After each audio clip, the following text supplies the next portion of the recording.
سلام سلام، مرحبا بكم في جوله جديده من مرجان ماركت. اليوم جبت لكم بعض المنتوجات الزوينين اللي كيهموا العنايه اليوميه ديالنا، وغادي نهضروا عليهم بالتفصيل مع الاثمنه والبرومو اللي كاين دابا.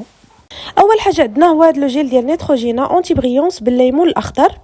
هذا الجيل معروف بزاف حيت كيعاون البشره الدهنيه وكيخفف من داك اللمعان وكينقي الوجه بعمق. زايدين فيه 150 مليلتر وبنفس الثمن اللي هو 129 درهم، غير هو ماشي بوحدو مع هذا المقشر هذا من نفس لا مارك ديال نيتروجينا حتى هو بالليمون الاخضر. الفرق بينه وبين الاول هو ان هذا فيه واحد الحبيبات صغار كيدير تقشير خفيف للبشره وكينقي المسام وكيخلي الوجه ناعم ومزيان للبشره اللي كتعاني من الدهون. الثمن ديالهم كيف قلت بجوج 129 درهم. وعندنا كذلك هذا لوجيل انتيم للعنايه الخاصه من لا مارك بيفاس. هذا كيتستعمل المناطق الحساسه، كيعطي احساس ديال الانتعاش والراحه، وفيه مكونات بحال الجليسيرين اللي كيحافظ على النعومه والتوازن الطبيعي. الحجم ديالو 250 ملل والثمن ديالو 58 درهم. كانت هذه لا فيديو ديال اليوم، كنتمنى تعجبكم. السلام عليكم ونتلاقاو في الفيديو الجاي.